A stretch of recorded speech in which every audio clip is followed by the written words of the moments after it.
Bueno, pues hola a todos, bienvenidos a nuestro canal de YouTube de Social Investor. Inauguramos nuestra nueva área de entrevistas con Ana Rivero. Muchas gracias por estar aquí. Global Head of Investment Content ESG de Santander Asset Management. Hola, buenos días, Ana, ¿cómo estás? ¿Qué tal, Cristina? Buenos días. Justo este año que está siendo muy particular, asumiste este cargo en enero. ¿Cómo está siendo esta primera experiencia? Pues la verdad es que es muy gratificante. Compruebas día a día cómo, bueno, pues por supuesto la casa, pero no solo la casa, el grupo Santander y también, bueno, pues la industria en general está claramente caminando en este proyecto, ¿no? Pues conseguir que la sostenibilidad forme parte no solo de la economía, sino de las inversiones y por lo tanto, pues el poder ser un agente canalizador de inversiones privadas, ¿no? De los pequeños inversores a través de los fondos de inversión hacia este tipo de proyectos que son pues, muy importantes y que van a contribuir, ¿no? A transformar la economía del futuro, pues la verdad es que es algo que ves día a día, que te da satisfacciones bastante inmediatas, ¿no? Con lo cual, pues muy satisfactorio, sí. También ha coincidido con un periodo muy activo a nivel europeo en todo el tema del avance de las taxonomías, de los bonos verdes, de cambiar, ¿no? Un poco estandarizar este tipo de inversión. Es un paso totalmente hacia adelante esto ya, es imposible cambiarlo. Vamos hacia una Europa muy ESG. Totalmente. Yo creo que es tarde ya para quien no se haya dado cuenta porque lo va a encontrar el camino medianamente hecho, ¿no? Y es muy relevante ver cómo, por ejemplo, todos los fondos que se están pues ahora mismo distribuyendo, por ejemplo, en el nuevo programa de Next Generation EU de Europa, para la ayuda a la recuperación económica en un 30% hacia la economía verde, pero luego hay otra parte importantísima también hacia la economía social, que también es sostenibilidad. Lo mismo te está diciendo el Fondo Monetario Internacional con sus líneas de ayuda, que tienen que pasar por esa transformación no solo verde, sino también pues digital y social. Esto es imparable porque se está construyendo legislación, se está construyendo regulación y los presupuestos de todos los gobiernos implicados pues están incluyendo esas partidas y esas son partidas que no son de corto plazo, son partidas transformacionales de muy largo plazo y que desde luego pues, han llegado para quedarse, ¿no? ¿Qué reto esto es para la industria de la inversión? Porque también tiene que ser transformadora, ¿no? El modelo de negocio, ¿qué perspectivas le ves?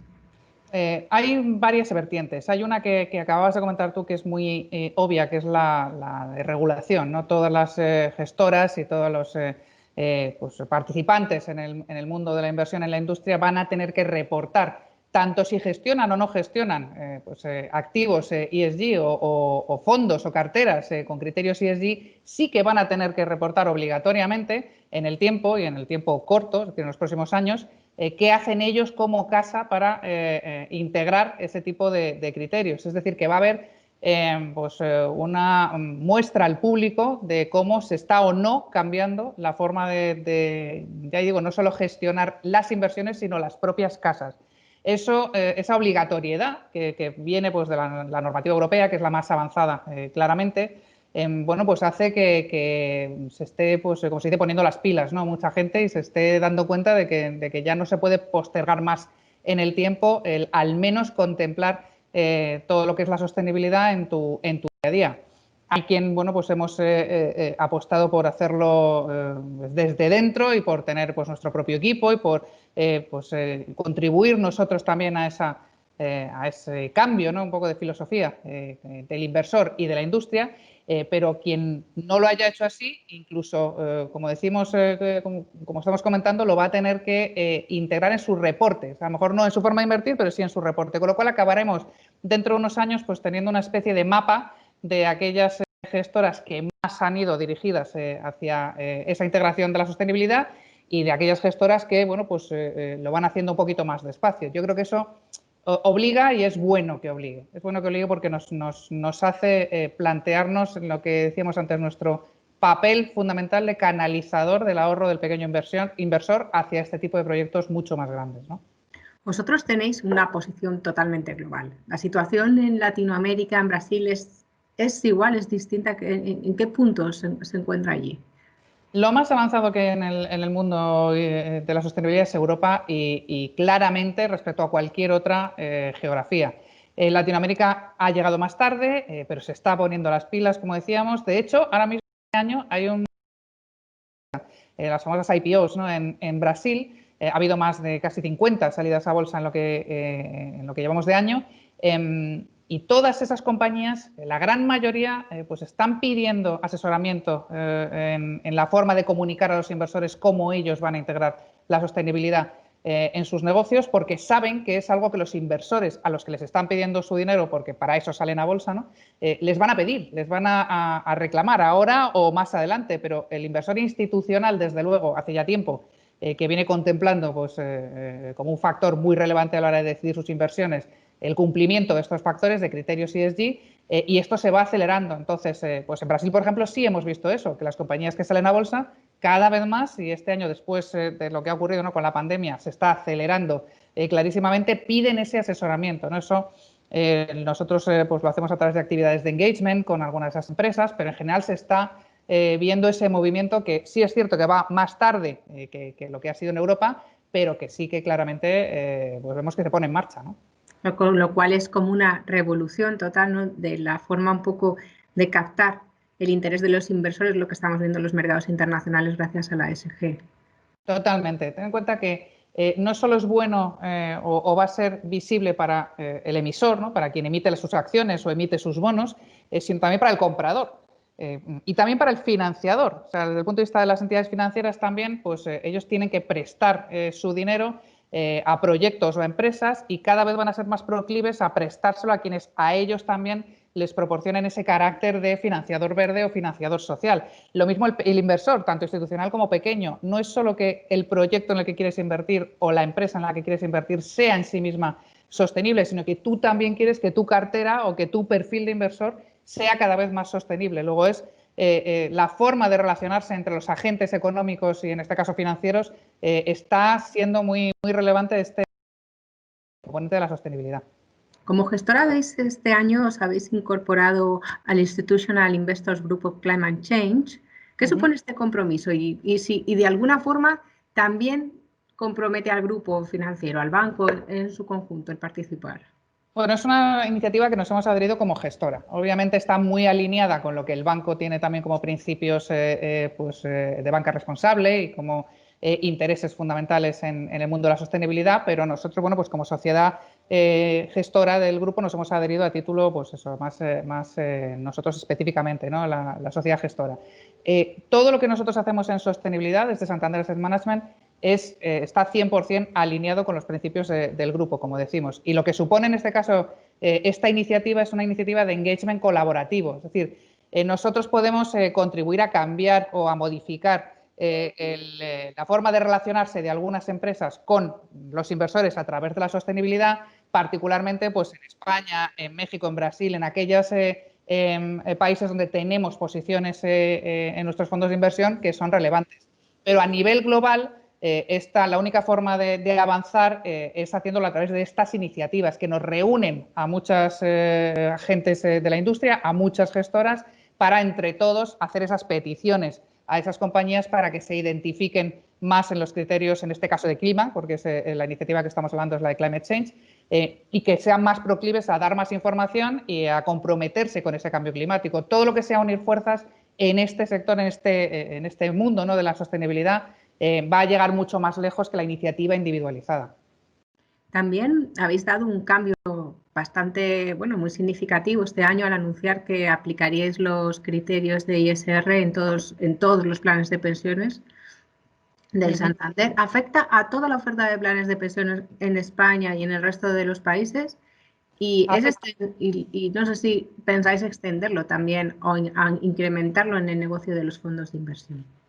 Afecta a toda la oferta de planes de pensiones, pero hay que ser consecuente con la realidad. Es decir, nosotros hoy por hoy, ni nosotros ni nadie podría invertir al 100% todo el dinero que tenemos gestionado en lo que es notas sobresalientes de sostenibilidad, porque no hay oferta suficiente todavía, porque todas las empresas se están adaptando, como estamos comentando luego. No podrías comprar todos tus bonos o todas tus acciones ni en empresas ni en emisiones de bonos que fueran los más sostenibles que existen, ¿no? Pero la idea es ir acompañando esa transformación de los emisores, como decíamos, con nuestra participación en comprar o en estar, en gestionar con esos criterios. Esto se conseguirá, con el tiempo se conseguirá porque la oferta va a ser cada vez más amplia y nos va a permitir diversificar, nos va a permitir estar en inversiones internacionales, todas con unas buenas calificaciones de sostenibilidad. Pero hoy por hoy lo que sí tenemos claro es nuestro compromiso en llegar ahí. Claramente queremos que la oferta,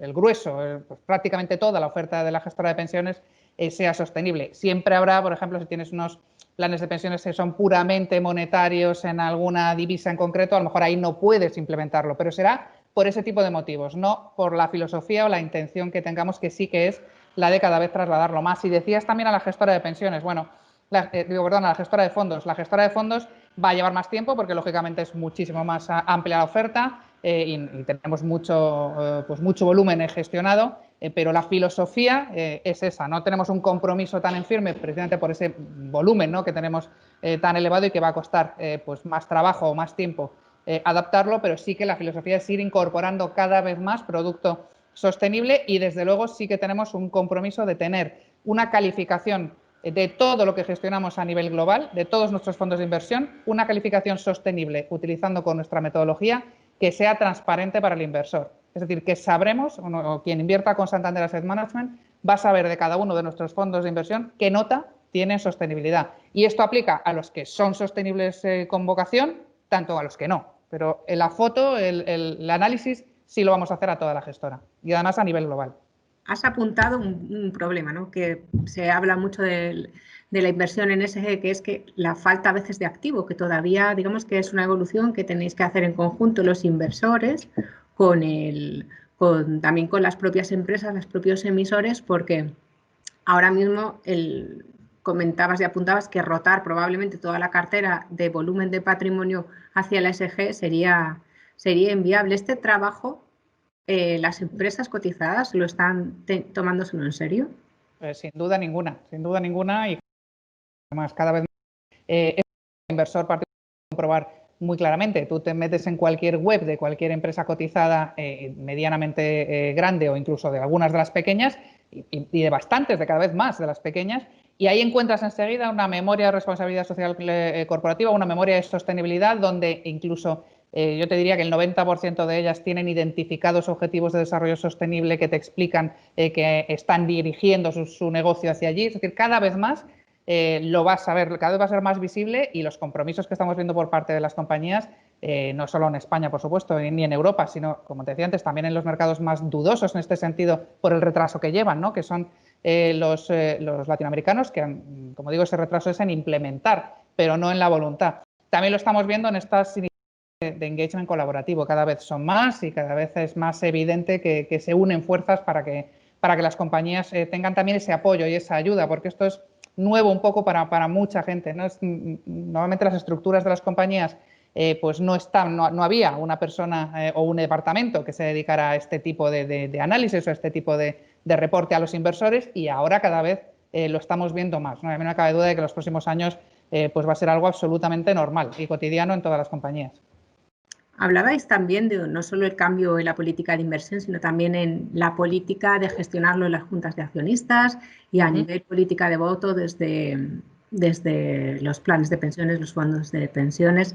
Es un cambio, el activismo en Europa está bastante retrasado, ¿no?, sobre lo que hemos visto en Estados Unidos. Estos pasos que estáis dando gestoras como la vuestra, ¿va a cambiar esto? ¿Veremos muchísima más actividad activista realmente de accionistas? Es imprescindible y además es inevitable, porque en el momento en el que, por ejemplo, firmas los PRI, ¿no?, los Principios de Inversión Responsable de Naciones Unidas, que los tenemos firmados, tú te comprometes al entrar en ese club, vamos a llamarlo así, ¿no?, en el que estamos pues prácticamente todas las gestoras importantes, te comprometes a tener una política de voto. Y una política de voto tiene que ser activa, porque si no tiene ningún sentido. Otra cosa es que tú no votas, o la intención no es votar sin haber tenido ningún contacto con la empresa y sin tener ninguna información. La intención es que el voto sea el paso último, mientras que en todo el año has estado contactando con la empresa, preguntándole, igual exactamente lo mismo que hace un analista financiero, ¿no? Que para decidir si compra o vende una acción, pues tiene que estar en contacto con el director financiero, hablando con la persona de relación con inversores, emitiendo informes, escribiendo, preguntando. Esto es exactamente igual en la parte de sostenibilidad. A esa misma empresa se le pregunta por esa evolución, ese performance en sostenibilidad, y al final acabas emitiendo votos que están muy claramente explicados y que tienen bueno, pues ese sentido, ¿no? El sentido de apoyar casi más que de otra cosa. Pero la política de voto es irrenunciable, ¿no? Si estás en el mundo de la sostenibilidad, porque tienes bueno, pues que ser consecuente con que le estás explicando a tus inversores que tú eres parte, que quieres ser parte de la transformación hacia la sostenibilidad. Hay varios modelos, ¿no? Cuando se hace gestión en ese. Y hemos visto todavía que por volúmenes, y hace pocos días lo publicó un informe Spensive, la discriminación, el modelo de discriminación de activos sigue teniendo una parte muy importante. ¿Vosotros tenéis vuestro propio equipo de SG que analiza y elabora ratings internos para la gestión? Sí, esa es una premisa que nos pusimos pues, cuando iniciamos este proceso de darle una importancia más transversal a la sostenibilidad en la casa. Lo primero que hicimos fue decir que había que tener un equipo independiente dentro del departamento de inversiones, es decir, un equipo que esté pues en contacto con los gestores y con los analistas financieros. Hay una serie de comités internos que son públicos y que están publicados en nuestra web global y que se incluyen en las políticas de sostenibilidad, donde explicamos cómo hacemos esto, o sea, cómo es el proceso, que no es una decisión o un análisis que surge de la nada, sino que tiene pues, detrás pues, mucho análisis y mucho tiempo, y por eso es necesario un equipo y una metodología propia, sobre todo, ¿no? Nosotros alineados con la taxonomía europea, porque no tendría ningún sentido ir por libre, ¿no? y sacar unos scores o unos ratings que nadie entendiera o que no pudieras explicar. No, nosotros vamos en línea con la taxonomía europea, pero sí que creemos que tiene mucha importancia el tener tu capacidad de análisis. Pues, yo lo repito, es lo mismo, para mí es igual de importante que tener o no un equipo de analistas financieros. Es decir, tú puedes tener los mismos datos o la misma información sobre sostenibilidad en distintas gestoras, igual que tienes la misma información financiera, pero luego algunos deciden comprar, otros deciden vender. Bueno, pues tú decides o analizas y pones un rating, otros pueden poner otro rating, pero siempre que se pueda explicar y que sea dirigido hacia lo que va a ser finalmente la taxonomía europea común. Entonces has apuntado que al final la tendencia será también en el negocio de fondos de inversión, donde el volumen de patrimonio es más alto que el de pensiones, ir incorporando paulatinamente todos los criterios también ISR, ASG, ampliar la gama o implementarlos en fondos. ¿Implicará esto también un crecimiento del equipo que me estás comentando en materia de análisis de ESG? Bueno, el equipo empezó siendo solo un equipo español y de 4 personas, ahora es un equipo global donde tenemos gente de 8 personas y tenemos gente en Londres, en UK, tenemos gente en Brasil, y eso lo da la propia evolución de los activos bajo gestión. Por ejemplo, hemos sacado este año fondos ESG en algunos países como en México o en Brasil que requieren que haya pues esa parte del equipo que esté desplazada afuera. Yo creo que el crecimiento va a ser natural. O sea, no hay un proyecto definitivo de cuánta gente tiene que haber en el equipo, pero el crecimiento va a ser natural porque los activos van a ser pues cada vez más importantes en ESG. También hay que decir que hay mucha parte de este crecimiento y de este desarrollo, no solo en la casa, sino en la industria, que tiene que venir de la mano de la automatización, de la inteligencia artificial, del servicio de proveedores externos, de los data providers, que va a facilitar con el paso del tiempo, cuanto más agentes haya en este sentido, va a facilitar las sinergias y la eficiencia. Es decir, que al principio empezábamos todo como muy manual y muy hablando todo el mundo con todo el mundo, éramos muy poquitos. Nosotros empezamos a hacer ESG, solo que no se llamaba así, pues allá por el 95, ¿no? Con nuestro primer fondo de inversión ético, y aquello era una manualidad absoluta y casi un auto de fe de la persona que lo llevaba, ¿no? Y ahora, bueno, pues ahora estás hablando de cómo integrar en las herramientas de front office pues nuestro rating que sale de nuestro data provider y nuestro análisis. O sea que va a ser mucho más fácil a medida, y cuanto más volumen coges también y cuanto más tamaño tienes, más fácil es incorporar las herramientas tecnológicas, porque lógicamente las eficientas antes. Tal como lo planteas, da la impresión que la gestión ESG al final se va a convertir en una herramienta más imprescindible para cualquier gestor a partir de aquí y de cara al futuro.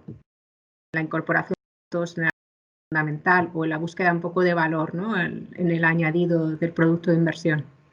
Yo creo que es así como hay que mirarlo, exactamente como estás diciendo. O sea, es algo que es transversal. Otra cosa es que tú, como filosofía de inversión y como inversor, sea eso lo que quieres priorizar o no, pero que esa herramienta va a estar disponible y todo el mundo va a poder saber cuál es el análisis ESG de su inversión, es evidente. Pero bueno, habrá gente que tenga más interés o menos interés porque sus inversiones pues estén dirigidas hacia la excelencia en sostenibilidad o sencillamente a que se gestione de una forma que incorpore de forma prioritaria estos criterios, y habrá otros inversores que pues a lo mejor le den menos importancia. Pero en nuestras herramientas y en la capacidad de informar al partícipe, desde luego va a estar en todo terreno. Vosotros, aparte de trabajar con los institucionales, me tenéis una red comercial impresionante con mucha relación con el cliente minorista, que todavía en porcentaje pues está quizás menos acostumbrado o menos familiarizado con el concepto de ESG. De todas, ¿qué feedback tenéis de ellos? ¿Realmente es un modelo que les interesa? Mira, te lo puedo contar de primera mano porque lo que hemos estado haciendo, pues, sobre todo a raíz de marzo, a raíz de la COVID, es muchísima formación a nuestra red, tanto de retail como de banca privada, pero también mucho evento con cliente final. Y los eventos que se han hecho alrededor de la sostenibilidad son de los que más éxito de asistencia tienen y en los que más interés hemos visto después, y los que a nosotros, como hablamos pues, lógicamente mucho con la red, más nos agradecen. Porque es algo que todo el mundo quiere conocer. Cuando le hablas a la gente de sostenibilidad, va mucho más allá que lo que es las energías renovables o los bonos verdes, va muchísimo más allá. Todo el mundo quiere saber de esto, todo el mundo entiende que hay algo que se está moviendo y transformando, y como te decía, cuando empezamos en marzo a hacer esto, a medida que se iban conociendo pues estas medidas de las que hemos hablado antes, desde la Unión Europea o desde los propios gobiernos, pues el inversor va viendo que efectivamente eso está ahí y que tiene que conocer o saber de qué trata esto para poder decidir si su inversión tiene que dirigirse hacia ahí o no. Desde luego yo, me preguntabas al principio por la satisfacción o no del cargo. Yo creo que una de las cosas más satisfactorias de este año han sido precisamente estos eventos, los eventos con cliente y con la red, donde palpas claramente el interés que hay. Con lo cual, al final, es un movimiento bidireccional. Hay un interés como gestora por este enfoque y, desde luego, también te lo está pidiendo. La demanda del inversor y del particular también, en este caso, es cada vez creciente. Es uno de los factores. En los varios hay muchos estudios de muchas gestoras, ¿no? Explicando por qué, a qué se debe el crecimiento de flujos hacia la sostenibilidad, que está siendo muy fuerte este año y viene siendo fuerte ya hace tiempo. Y el fundamental es la demanda de cliente, con gran diferencia. O sea, el principal motor o factor que ha provocado o que está provocando este crecimiento es la demanda de clientes. Por eso es muy importante la formación y la comunicación, el poder explicarle a la gente que esto, no, como decíamos antes, que esto incluye, por ejemplo, la sanidad, el invertir en farmacéuticas, el invertir en algo tan importante pues como los desarrollos de vacunas, por ejemplo, está incluido dentro de la sostenibilidad. O lo que hablábamos, la inteligencia artificial aplicada, por ejemplo, a lo que se llama el Silver Age, ¿no? A la tercera edad, el bienestar social pues de las personas mayores. Todo esto lo tienes que contar, la gente tiene que entenderlo, porque al principio el que era más descreíble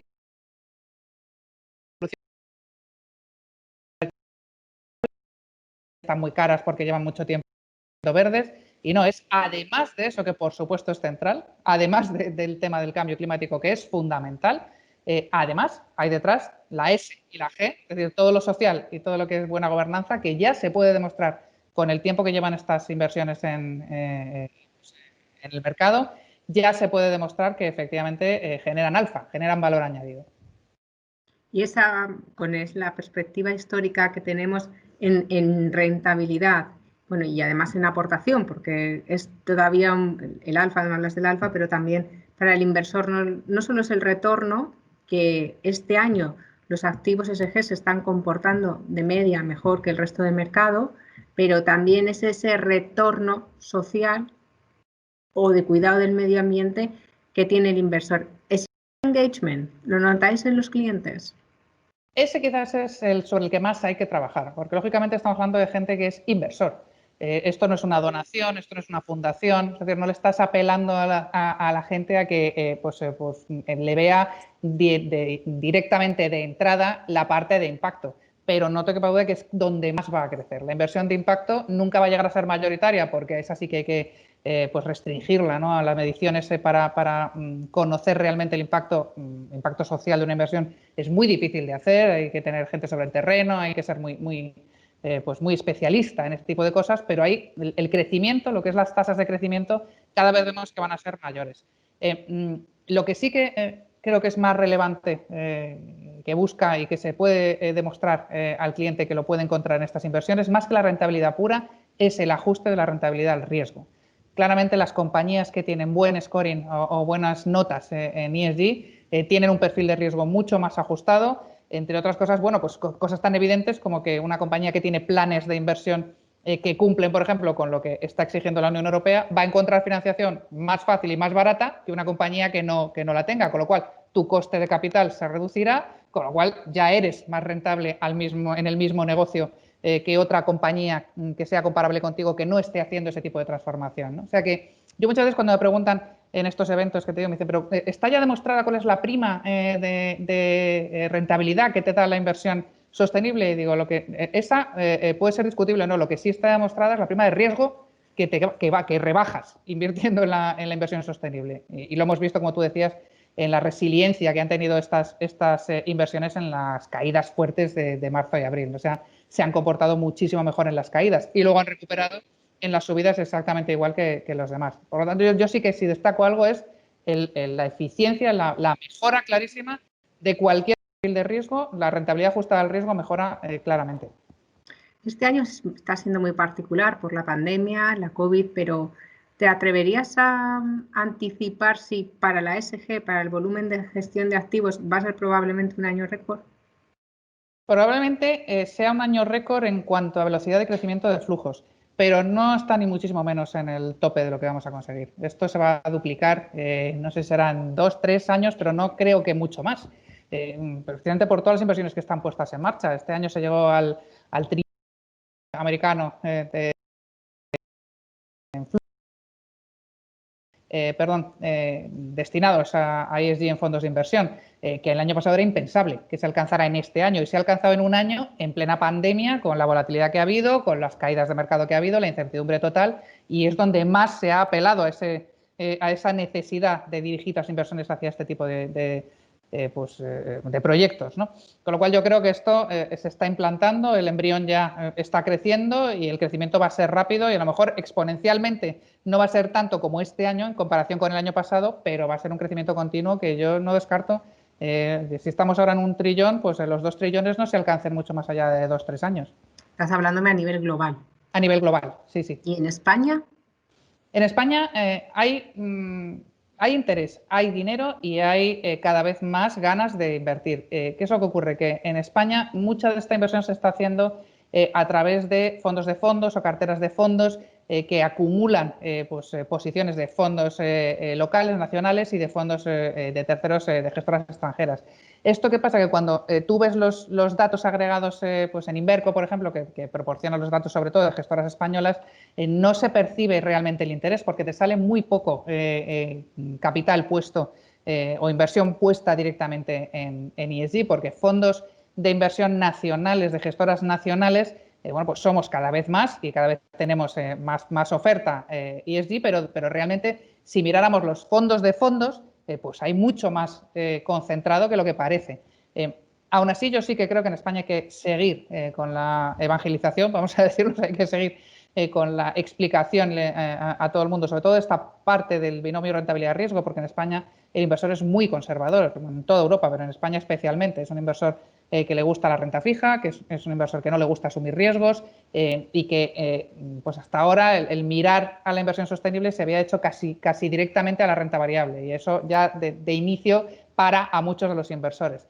Pero creo que eso es lo que estamos contribuyendo a desmitificar, ¿no? Los fondos más grandes que hay en España, el nuestro y los de los competidores que son sostenibles, son mixtos. O sea, son fondos que están invertidos más en renta fija que en renta variable. Y eso abarca allá todos los perfiles de inversión y es donde creemos que va a tener más aceptación precisamente por ese perfil conservador que tiene el inversor español.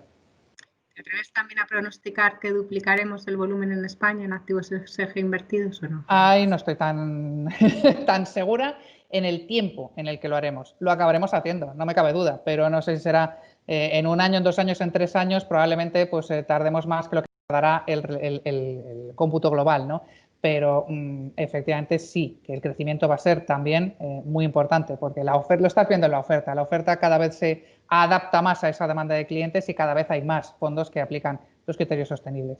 ¿Qué ayudaría un poco a incentivar este mercado en España? No sé si a nivel regulación, a nivel iniciativa mediática, bueno, vosotros actividad comercial por supuesto que la tenéis, pero ¿qué hace falta en España para que, sobre todo entiendo que el inversor minorista, se anime? Yo creo que es un poco un conjunto de todo. Hay que seguir predicando, hay que seguir hablando mucho y constantemente para que la gente entienda que esto no es una moda, que no es que hablar de esto pero luego mañana tengo que hablar de otra cosa, sino que sea pues un mensaje constante el que se dé no solo por parte de los distribuidores o de las gestoras, que obviamente se va a hacer porque estamos viendo la necesidad que hay de este tipo de inversión y lo bueno que es para el partícipe, sino desde todos los estamentos. Yo creo que la regulación va a ayudar mucho porque la regulación es europea, con lo cual no es una regulación que puedas obviar o esquivar. Luego en España se está siguiendo la regulación europea y se está hablando bastante de sostenibilidad, pero habría que bajar el nivel de la comunicación que se hace de estos temas, dando ejemplos concretos, hablando más en medios masivos, que forme parte del día a día, de las noticias, ¿no? Del día a día, de la información cotidiana que tiene un inversor pues cuando abre un periódico o cuando abre una página web o cuando se enfrenta a cualquier información, que también se le cuente la vertiente de sostenibilidad, que yo de verdad que creo que no me cabe duda que va a acabar pasando. Pero está siendo lento y está siendo, el grueso de esa información está proviniendo de las gestoras y tendría que ser en todos los agentes, ¿no? Que hablan con el inversor final. Una cosa que yo creo que sí va a pasar, y lo cuento mucho en las charlas cuando hablo, es que hemos hablado antes de los Objetivos de Desarrollo Sostenible, de los ODS. Yo sí que creo que de aquí a los próximos 2 años en los colegios vamos a estar viendo cómo se estudian, ¿no? Los ODS o de dónde salieron o qué se ha conseguido gracias a que se aprobó eso en 2015. Creo que eso es necesario y que se va a acabar integrando un poco en la educación hasta financiera de los más pequeños, ¿no? Cuando empiezas a estudiar este tipo de cosas o a informarte sobre este tipo de cosas, porque si queremos todos transformar el mundo, pues hay que contarlo y hacer que todo el mundo sea parte. Bueno, pues seguro que las nuevas generaciones nos dan ese impulso que nos hace falta. Muchísimas gracias, Ana, por todo este tiempo que nos has dedicado, y nos quedamos también con los deberes de lo que tenemos que hacer los medios, que es contar mucho más y profundizar y simplificar y hacer entender a la gente que no es solo una manera de invertir tu dinero, sino de algo más, ese algo más que encima puede tener un retorno en rentabilidad interesante con una perspectiva de medio plazo. Muchísimas gracias por estar con nosotros. Muchas gracias a ti, Cristina. Yo siempre digo lo mismo, transformar el mundo puede ser también rentable para ti. Okay, muchas gracias.